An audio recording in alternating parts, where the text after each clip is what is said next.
जय Sai Ram. Welcome to बंदे हैं हम साईं के। बाबा की कृपा से आज मैं एक बहुत प्यारी लीला सुनाऊंगी। एक नहीं, दो एक्सपीरियंसेस सुनाने जा रही हूँ। तो पहला जो अनुभव है वो मैंने एपिसोड 198 किया था, जिसमें बाबा की कृपा से ऑब्वियसली, जिसमें मैंने बताया था एक शिरडी यात्रा के बारे में, एक डिवोटी हैं उनके बारे में।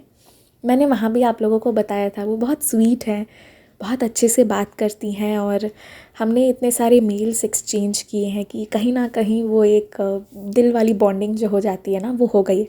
हालांकि हम फ़ोन पे बात नहीं करते हैं, बट कुछ कनेक्शंस होते हैं जो बस बाबा कर देते हैं। तो उन्होंने जो एक्सपीरियंस शेयर किया था शिरडी यात्रा का, मैं उसका लास्ट वाला पार्ट जो है वो बताना भूल गई थी।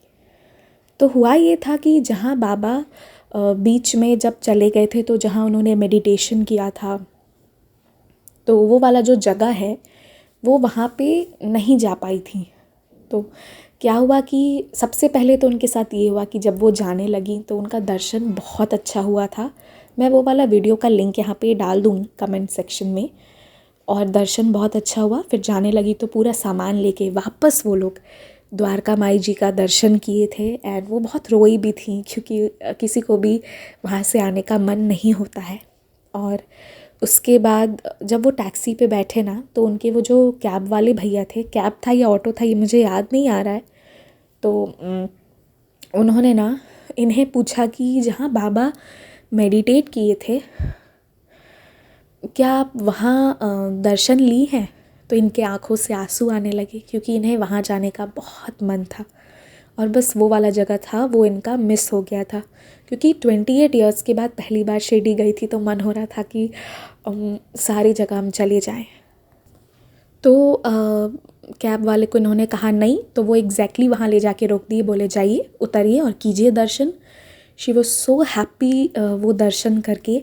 एंड फिर वो जब ट्रेन में बैठने गए तो उसके पहले वो कैब वाले भैया इन्हें इतने अच्छे से ग्रीट किए कि आपकी यात्रा मंगलमय हो। मतलब इतने अच्छे से बोले ना इन्हें, मतलब वो चीज़ दिल पे लगी कि बाबा के नगरी में आए और बाबा अपने बच्चों को कितना प्यार से बुलाते हैं, और जब विदा भी करते हैं तो बहुत सारा प्यार देकर ही भेजते हैं।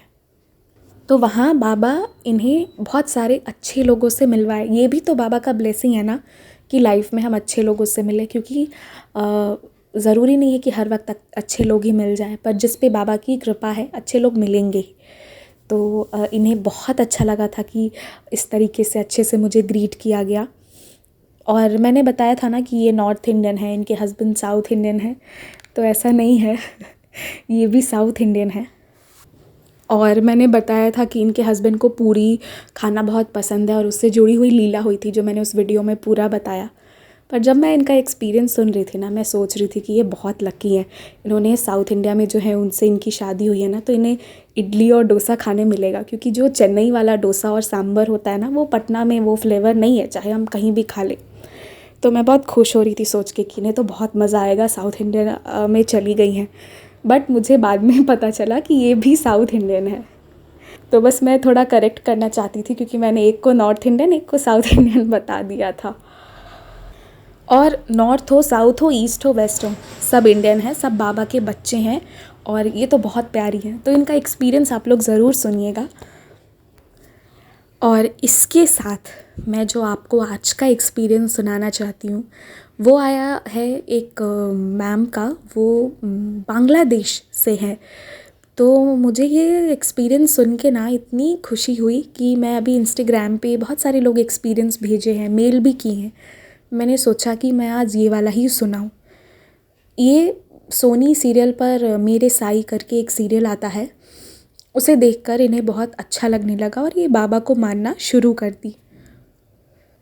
तो इन्होंने अपने सन इन लॉ यानी अपने दामाद जी को बोला कि आप मेरे लिए बाबा का एक सॉरी नॉट बाबा, मेरे लिए अगरबत्ती ला दीजिए, मुझे पूजा करना है।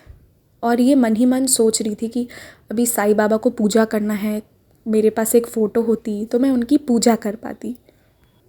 तो इनके सन इन लॉ एक दिन इन्हें अगरबत्ती ला कर दिए, और आप यकीन मानिएगा वो जो अगरबत्ती थी उसमें साईं बाबा का फ़ोटो बना हुआ था और इस तरीके से बांग्लादेश में उन्हें बाबा मिले। अभी उनके सिटी में कहीं पे भी साईं बाबा का टेम्पल नहीं है जब मैंने पूछा तो, फिर भी वो बाबा को इतना मानते हैं और उनका जो पूजा रूम है ना वो सिर्फ अगरबत्ती पर जितने फ़ोटोज़ उन्हें मिले हैं उसी को उन्होंने स्टिक किया है और वो उसी पे बाबा की पूजा करती हैं।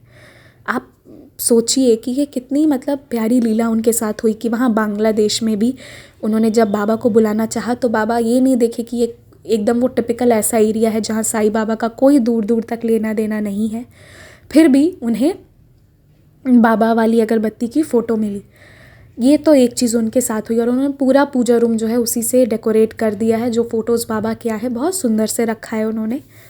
और दूसरा उनके साथ जो हुआ वो ये था कि उनकी उसी फ़ोटो पे एक दिन वो पूजा कर रहे थे और वो पूजा करके जब ऐसे उठी तो वो क्या देखती है ना कि एक फ्लावर उन्हें वहाँ से मतलब एक फ्लावर नीचे गिरा है।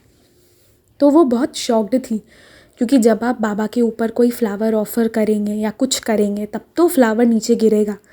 उन्होंने कुछ भी ऑफरिंग्स नहीं किए हुए थे फिर भी उन्हें एक फ्लावर ऊपर से मिला। तो वो ये मानती हैं कि ये बाबा की ब्लेसिंग है जो बिना जाने अपने आप वहाँ पर एक फ़्लावर आ गया। ये ऑलरेडी पूजा कर रही थी तब कोई फ्लावर नहीं था, फिर अपने आप एकदम से एक फ्लावर रखा हुआ इन्हें मिला। तो देखिए ये भी बाबा की लीला है। बाबा को जिसको जैसे प्रेजेंस शो करना होता है वो वैसे करते हैं।